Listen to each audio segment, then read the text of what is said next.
the test had gone horribly wrong. It was supposed to be a quick and simple test. Activate the Philadelphia drive, dematerialize the spacecraft and ourselves from our universe, materialize at the target universe, gather some data, then return to our original one. NASA had reassured us that this would not take more than 10 minutes to do this, start to finish. This was the first test after all, so they didn't want us staying in another universe longer than necessary. So our goal in this test was to get as much data as possible from the target universe and return immediately, thus paving the way for future missions. I have to admit, I was very excited at first. I was already happy to be accepted into the program, but to be part of the first mission to cross into another universe made me ecstatic. The idea of being one of the first humans to cross universes thrilled me, and I felt so proud to have been chosen. Years of learning about the Philadelphia drive and training for the possible rigors of interuniversal travel had finally led to that moment where I and my crewmates would make our marks in history. If everything goes as planned, we would return as heroes.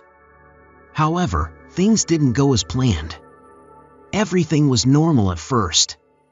In fact, it felt exactly like the training and practice runs which we had rehearsed hundreds of times. As the pilot of the spacecraft, my job was to make sure the vessel and all its systems were working and fully functional. Going through the checklist and communicating with Mission Control on Earth, I checked and double-checked all systems until me and the flight controllers on the planet were satisfied with the data we were receiving. I didn't have much of a role on the operation of the Philadelphia drive itself, as that was regulated to the mission commander, the chief engineer, and the senior researcher on board. However, I, and the rest of the crew, had basic knowledge on how it works, as well as its basic maintenance. We are being sent into another universe, and so NASA, in its habit of having backups and backups for the backups, ensured that every member of the crew had to know how to operate and repair the device in case of emergencies. Once all system inspections were conducted and completed by all stations, and as the final minutes before the drive's activation ticked by, Mission Control conducted one last check to see if everyone was ready for the mission. Listening to the comms network, I smiled in satisfaction as each flight controller gave a hearty approval for the mission to proceed. Fido, go! Guidance, go! Capcom, go! Surgeon, go! Network, go! Drive, go! On and on they went, going through each station, until fellow astronaut and current Capcom, Will Hardy, said the sweet words we had all been waiting for. Heart of Gold, this is Houston, you are go for Philadelphia drive activation. Roger that, Houston. Mission Commander Larry Johnson replied, before the crew a thumbs up with his gloved hands. Smiling at this, I then looked at the mission clock and saw that there was only a minute left before the drive was activated. Making sure my seat straps were tight and secure, I then looked at my control panels and made sure that the ship's systems were still good. At the time I don't remember feeling scared. Excited? Yes. Scared? No. Maybe this was because NASA had sent out an unmanned spacecraft to the same target universe and had managed to return said spacecraft unharmed. Data collected from those missions had concluded that travel to another universe was safe for humans, and I think that was enough to assure me that everything was going to be okay. To me, at least at the time, the safe return of the unmanned spacecraft and the positive data it gave was enough to convince me that interuniversal travel was safe. At the same time, I guess I was too drowned in excitement to feel scared. Like I said, first humans to cross to another dimension. The target universe we would be going to, and the one which the unmanned spacecraft had visited, was one that was very similar to our current one. It had Earth, the Moon, and the rest of the solar system was just like the one we have now. Everything in that universe was like ours. Well, except for the fact that Earth had no humans, at least according to the previous mission. Scans from the unmanned spacecraft had revealed that aside from plant life and some animals, the planet was devoid of intelligent life. Because of that, it made that universe the perfect test bed for future missions, since NASA didn't want to make contact with humanity in another universe, at least not yet, that is.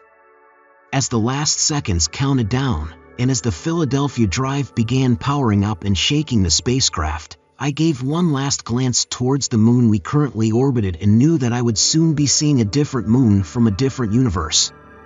"Alright everybody, get ready," Commander Johnson called out, as I returned my gaze towards my control panel. "Activating drive in 3, 2, 1. Flashes of light of every color shone through our cockpit window, as I felt my whole body shake from the vibrations the spacecraft was making. Around 50 meters behind me, through various halls and compartments, the Philadelphia drive was doing its job in transporting us from our universe to our target one. I felt no pain as this happened, and the shaking was actually very mild. In fact, launches from ground to space actually felt more violent than what I was experiencing as we jumped from one universe to another. However, during this process, something wrong happened. An alarm suddenly screeched, which was followed by another, and another. Chief Engineer Harland McKnight was the first one to report. "Commander, one of the drive's cooling systems has malfunctioned," he said, as I scanned my control panel to see that smoke had been detected in the compartment where the drive was stored. Checking the monitor that showed a live video feed of the compartment, I saw that the important drive was the cause of the smoke, as a chunk of it seemed to be missing and torn apart. However, before I could report this, senior researcher, Deanne Lincoln spoke up. "The drive has overheated and a portion of it has blown up, Commander," she said in a calm voice, as if there was no danger to the news that she had just told us. "The system is now undergoing an automatic shutdown and is powering down. I suggest that everyone get ready, because we're about to materialize." "Materialize where?" Commander Johnson asked, as he activated the extinguishers after I finally managed to report to him about the smoke detected in the driver's compartment. Before Jen could reply, we were then violently thrown forward, as the bright colorful lights shining from our cockpit suddenly disappeared. Thanks to our straps, we were held secure to our seats. However, a sudden and painful headache struck me immediately, as I groaned from the sudden pain it caused. It felt so bad that I wanted to open my helmet and press my hand firmly against my forehead. It took every strength of willpower within me to resist this urge, as I knew that it was not wise to open a helmet without first checking if the compartment was completely pressurized, since there was no telling if the spacecraft took any structural damage from the jump. However, the pain was hard to ignore and it momentarily paralyzed me from doing my duty. To add to my pain, I also felt extremely dizzy, as I fought the urge to vomit. It was terrible and I wondered what could have caused this sudden sensation. Managing to turn my head and gaze towards Commander Johnson, I was surprised to see that a pained expression was also plastered on his face. Willing myself to look towards my back, I saw that Harold and Deanne were also in pain. I found this strange, as headaches and nausea were not supposed to be felt after a jump. At least that was what NASA told us. So either this was a side effect that we were just not discovering or there was something else to it. The pain somehow subsided long enough for us to regain some composure and check up on one another. Once this was done, Commander Johnson questioned Deanne on where we were. "I don't know, Commander," Deanne finally said, a reply none of us expected. I had hoped that she would say that we had materialized back in our universe or maybe even in the target universe. But to not know where we ended up brought a chill down my spine. It seems like the explosion somehow disrupted the jump and knocked the drive off course, she reported, as she worked her computer to check for our location. "We're now in a new universe that isn't in NASA's records. Oh, God, this place is completely devoid of stars." This caught my attention, as I looked out of the cockpit window for the first time since we got here. What Dian said was true. This universe outside was really without stars. Looking out with awe and fear, I found myself staring at nothing but an empty canvas of black. It felt terrifying staring at it. Space was supposed to be filled with the bright glow of celestial bodies. It was never empty. So to see it like this, so dark, so barren, it made me feel so small and isolated. I never knew such a simple void could be so terrifying, yet it was. Pushing my head closer towards the window, my eyes soon darted around to try to look for anything in the darkness. But there was nothing. It was empty. It seemed like there was nothing in this universe but us. Eventually, I managed to pull myself out of the trance of staring at the empty void and return my attention towards my crewmates. "I don't like this place," Commander Johnson finally said, a hint of fear and frustration in his voice. "All right, what is the extent of the drive's damage? Can it be repaired?" "I'll have to check it out first before I can answer that, Commander," Dian said, as she began unbuckling her straps and prepared to go check on the drive. She had been one of the scientists who had helped develop the drive itself, so there was no one else on board who knew it better than her. "All right, take Harold with you and report to me as soon as possible." "Roger that, Commander," Harold said, as he began unbuckling his own straps. However, by that point Jen was already floating out of the cockpit and making her way through the hall that led towards the drive's compartment. "I better call on the rest of the crew to see if anyone was hurt by what happened," Commander Johnson said, as Harold left the room. The crew at the lower deck had been quiet since the drive's activation, and Commander Johnson was starting to get worried for them. "Go check on the spacecraft and see if we took any other damage from the explosion." Checking the spacecraft, I was relieved to see that no other damage seemed to have occurred. Inspecting the drive's compartment, I reported that there was no structural damage or leaks in the room and that there was no more smoke detected in it either. However, Commander Johnson seemed too busy and distracted to acknowledge my report. Looking towards him, I watched as called on the rest of the crew through the local comms network. But there was no reply. Despite constant calls for them to report in, the 4 crew members kept quiet. Finding this odd, my first instinct was to check the camera that gave us a look of their compartment. However, instead of the usual sight of 4 suited astronauts in their seats, I instead saw nothing but a black smudge. It seemed like something was smeared on the lens, but I wasn't exactly sure what it was. Getting increasingly worried about the safety of his crew members on the lower deck, Commander Johnson ultimately decided to personally go down to see if they were all right. Ordering me to stay in the cockpit and monitor the spacecraft systems, he then unstrapped himself and floated out of the compartment. With that, I was left all alone, with my headache slowly coming back again. Knowing that the compartment was now safe and airtight, I momentarily lifted my visor so I could rub the aching spot on my forehead. But it was no use, and it gave me no relief. The pain was still there, and it seemed to get worse by the second. Wanting to distract myself from the pain, I decided to look out the cockpit window in hopes of making my mind focus on something other than the pain. However, I would soon regret this decision, as I saw something that terrified me more than I was earlier. I had expected to see the empty void once more. But this time there was something floating in space was ahead. But it wasn't just a head, it was my head. I backed up on my seat as I saw this, as I felt fear run through me. Staring at it with frightened eyes, I found myself looking directly at my own eyes, which stared back at me with a cold and soulless gaze. I couldn't believe it, and I had to blink my eyes a couple of times to make sure what I was seeing was real. Right in front of me, floating in the cold vacuum of the void, was my head. It looked so alike to me, yet at the same time I could tell that there was no life in it. It was terrifying seeing that, but I couldn't help but keep my eyes fixed on it. Both curiosity and fear were surging through me, as I wondered how a copy of my head ended up out there. What had created it? How was a copy of my head made so quickly during the short time we had been here? What was it made of? So many questions circled my mind as I felt the headache hit me once more. Feeling the powerful wave of pain surge again, I instinctively pushed my hand to my forehead to meet the oncoming rush. However, instead of touching my forehead, I was shocked to feel nothing but air.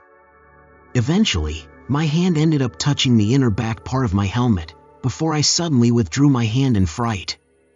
For a moment I was in disbelief. But then I brought my hand back into my helmet and felt nothing. I pulled back my hand before putting it in again. Then I did it again and again and again as I felt my stomach drop in horror.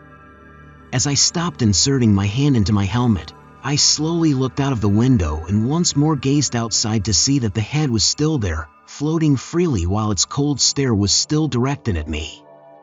I began to fear that the head floating out there may not just be a copy of my head, but instead my actual head. That shouldn't be possible. In fact, it made no sense. Yet, I couldn't explain what had just happened. Somehow, this universe has done something that wouldn't have been possible in our own universe. My mind was clouded with confusion and fear at that moment as I sat there staring. I can't remember how long I stared at my own floating head, but eventually snapped out of the trance when I heard Diane call out in the local intercom. "Commander, this Diane." She began.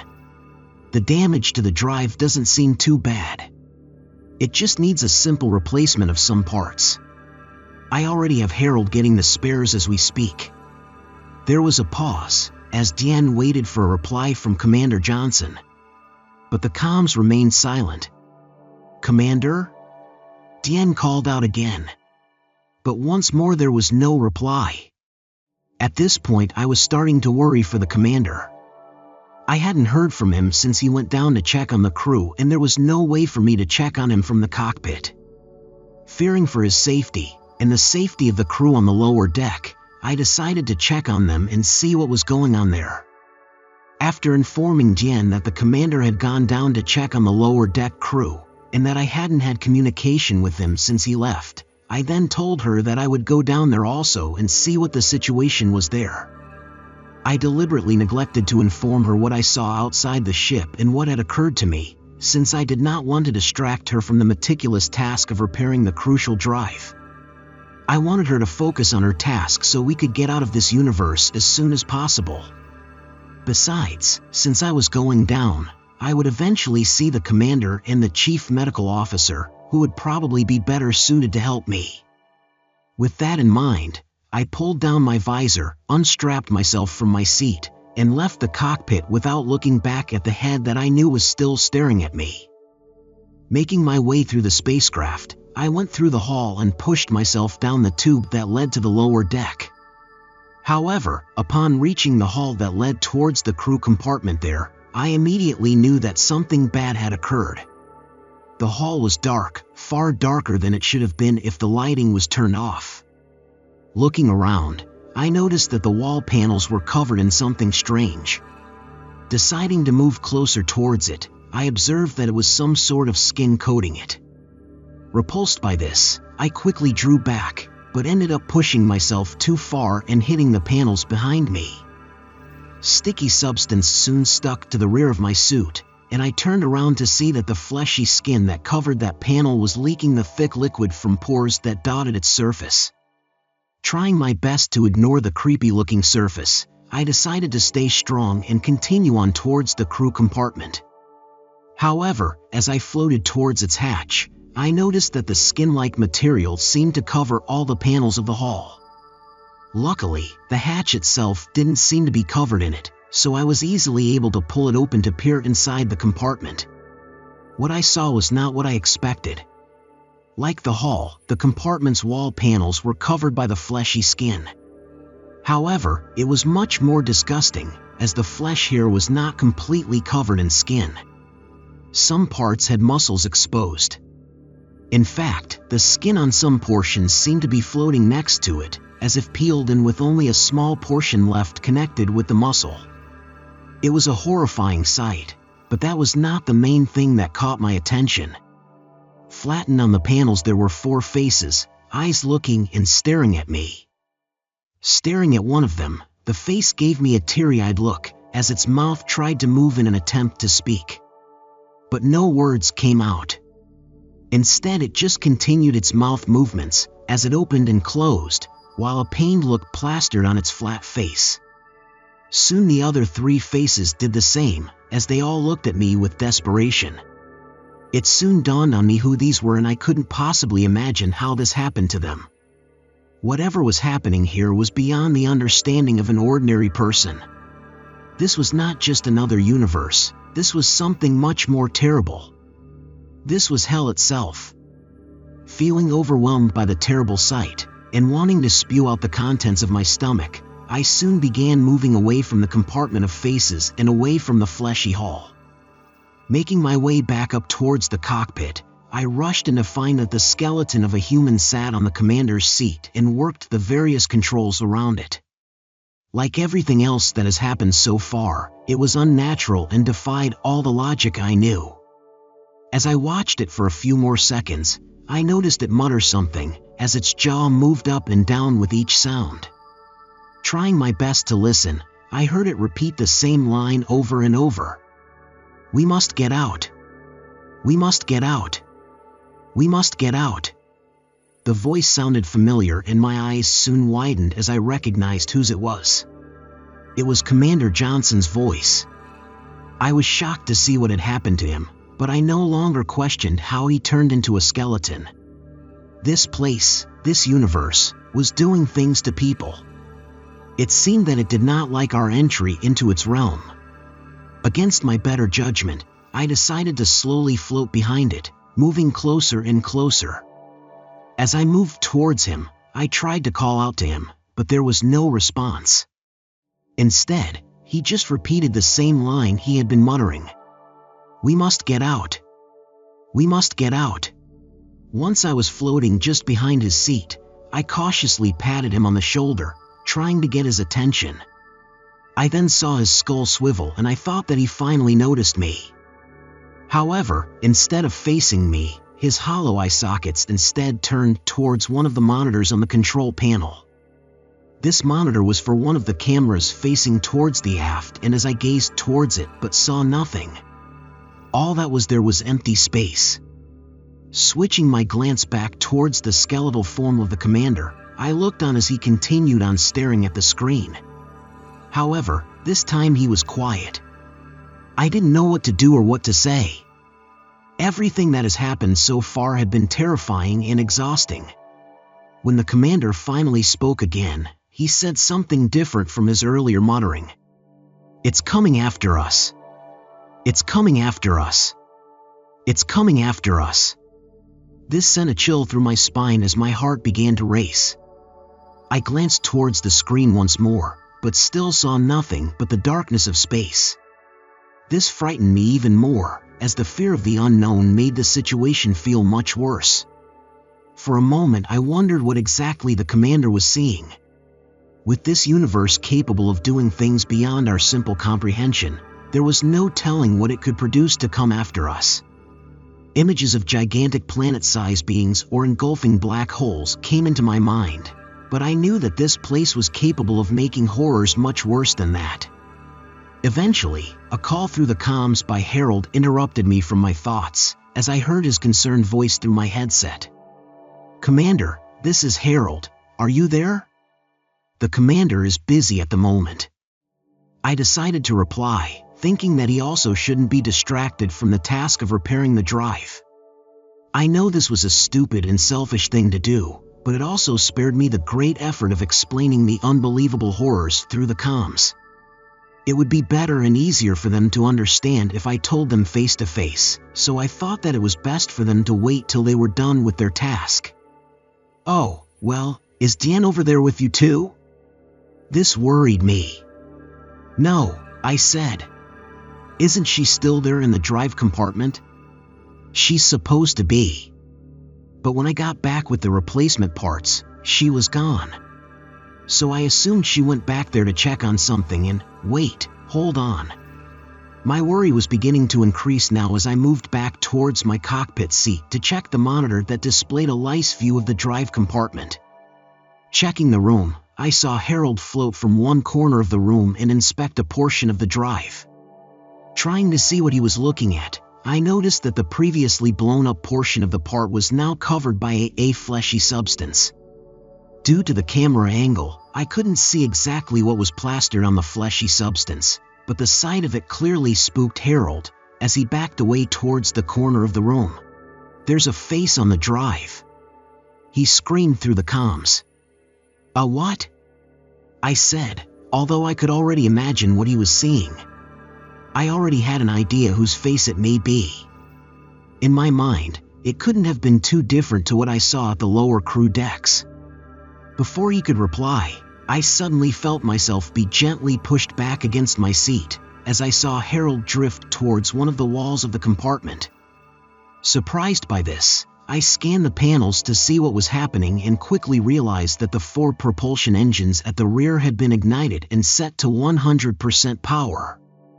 Confused, I looked around and eventually looked towards the skeletal form of Commander Johnson to realize that he had engaged the engine and was now pushing the whole spacecraft forward. Propelling the spacecraft forward. Looking ahead to see where he was pushing us towards, I saw that my floating head outside the spacecraft was now pressed against the cockpit window. I don't know how it managed to stay on that one spot, yet it somehow did. From there, it stared at me with the same soulless gaze from earlier. Trying my best to not be trapped into the cycle of staring back at those eyes for too long, I tried to look past the head to see what lay ahead of us. But there was nothing there. It was only empty space, the same emptiness that surrounded us on all sides. However, despite the emptiness, the commander seemed to be seeing something in it. "We must get out. We must get out," he said, as his white bony arms began moving across the control panel, while his thin skeletal fingers began flipping switches. Observing him as he worked, and too confused and scared to do anything else, I soon realized that he was activating the drive. For a moment, this made me wonder if the drive was fully operational. Diane and Harold had not been able to replace the blown portion, and I was unsure if the strange occurrence that had happened to it counted as a repair. But the commander did not think of that and did not seem to care. Instead, he kept on muttering the same line over and over again as he worked through the necessary procedure to activate the drive. Sitting there next to him, I allowed him to continue. It felt like we had no other choice. It seemed better to try the drive and die attempting to escape than remain stranded in this universe of horrors. Eventually, the commander got the drive to power up, and this immediately resulted in an awful scream to run through the whole spacecraft. Initially, I didn't know where it came from. The terrible agonized scream seemed to be emitting from everywhere. Pain and terror seemed to be contained in it, as it grew louder and louder. As it kept on rising as the drive continued to power up, a small realization hit me. Managing to look towards the monitor that observed the drive compartment, I caught a glimpse of what was happening there and saw that the fleshy substance on the drive was starting to smoke. To me, it looked like meat on a heated pan. At that moment, I felt sorry for Diane. The pain she must be feeling must have been unbearable. To be burned alive like that was something I wished I would never experience. Her screaming eventually reached its highest point once the drive was in full power. I wanted the terrible pain cries to stop, but there was no way of doing that. So instead, I tried to distract myself by staring out to our front, to see that my head was still pressed against the cockpit window. However, instead of the dark emptiness of void surrounding us, a familiar flash of bright colorful lights had now replaced it. I felt ecstatic and hopeful once I saw that. It was working. The drive was working. For a moment, I managed to shut out the cries of Diane and instead felt joy shot through me. We were finally leaving this universe. The horrors it had brought would finally be gone. Feeling the spacecraft shake as the drive did its work, I let my mind be lost in happiness and the thoughts of home. Watching with glee, I looked on as the pressed head on the cockpit disappeared, as a bright flash of all colors engulfed my whole view. Feeling myself be shoved forward, I was then violently thrust forward. Since I was not able to strap myself before the drive was activated, my body was flung forward, as my helmet smashed against the control panel. This resulted in my visor breaking, sending shards of sharp material to my face. Feeling the stinging pain of the cuts, I instinctively brought my hand on my face to check my wounds. As I did this, a realization hit me. My hand was touching my face. Instantly, this made me pat every portion of my face, as I was relieved to have my head on me again. I felt even more relieved when I saw a familiar white moon just outside the window. Smiling, I then turned towards the commander. However, the sight of him made me frown. His suit was gone and he was completely naked, but that was not the worrying part. Although he was no longer a skeleton, his body was severely thin. He looked like he was malnourished, as if there was no fat or muscle between his skin and bone. Looking towards me, we locked eyes for a couple of seconds before he turned his head towards the monitor that looked towards the aft of the spacecraft. Briefly, his eyes went towards the monitor that showed the drive compartment, before he suddenly pressed himself back against his seat.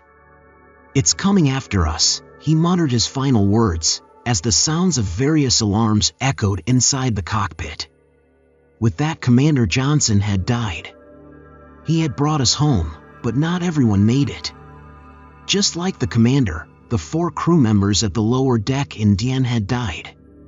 All of them were returned to their original forms, but a quick examination of their bodies showed that their insides were not in the right place. Bones poked at all the wrong places, and a quick x-ray of their bodies revealed that their organs were all in the wrong places. Dien also had her insides in the wrong places, but it was much harder to tell due to her charged body. I somehow got lucky that I didn't have any permanent damage, while Harold was even luckier for not having been affected by that universe. I assume that we managed to get out just in time before it could target him. Sadly, I don't think our hardships are over yet. When we materialized back to our universe, the propulsion engines the commander had engaged were still in 100% power. By the time I had turned all 4 of them off, its push had already slingshot us out of the orbit of the moon. Calculations from the navigational computer show that we are currently in a trajectory that would make the spacecraft enter the Earth's atmosphere. This spacecraft is a dedicated inter-universal explorer and was never meant to enter the atmosphere. Because of that, Harold and I know that we would burn up if we don't do anything. However, a simple course correction currently cannot be done. The vessel took damage during the last jump, which resulted in the damage to 5 compartments, the reaction control system, and the communications. Harold is trying to repair the reaction control systems, while I'm trying to repair communications. If I'm successful, then maybe we can get a hold of NASA, who can then aid us in the repair of the reaction controls. However, it's been 2 days since we began our work and we don't seem to be anywhere near close to getting any of the systems operational. At the moment, we have less than 24 hours left before the spacecraft enters the atmosphere. With the possibility of failure high, I decided to type this message. I'll be saving this in the spacecraft's main memory banks. If we fail to save ourselves, I hope that at least this message survives. I want everyone back on Earth to know what we endured. The US Space Force was the first to see the spacecraft. For 3 days they tried to contact it, but they got no reply. Because of that, they could do nothing but watch as it entered the atmosphere like a meteor. Few people saw the spacecraft burn up over the Pacific Ocean. However, just to be sure, Space Force still made an announcement that the fallen debris was from an old communications satellite that they deliberately deorbited and crashed into the ocean. Almost immediately after the crash site was located, the US government worked fast in order to recover the debris in order to answer the mountain of questions many officials had. However, recovery of the debris only opened up more questions. You see, NASA doesn't have a program focused on crossing universes. They never had one in the past and they don't have one now. In fact, they don't even plan to do one in the future. A search through all of NASA's programs revealed that there is no such thing as a Philadelphia Drive or an interuniversal exploration spacecraft by the name of Heart of Gold. As a member of the NASA team investigating the debris of the spacecraft, I was among a select group of people trying to figure out where the spacecraft had come from. Because of this, I was able to read the terrifying message and watch the awful footage found in a memory card stored in a heat-proof capsule. This capsule, along with other pieces of debris, were recovered from the bottom of the ocean near Point Nemo. For 6 months, a joint NASA and Space Force operation worked to recover and study the debris. This was a secret operation, since the government didn't want to worry the public about a spacecraft that materialized out of nowhere. However, I am going to break the secrecy, because there is something the world needs to know. All 8 bodies of the spacecraft's crew were recovered. All of them were deceased and scorched from their entry through the atmosphere. However, a couple of days ago, one of the bodies went missing from the cold storage chamber it was kept in. Surveillance footage shows the body getting up and slipping past security. It then managed to leave the Space Force facility it was in and disappear into the countryside.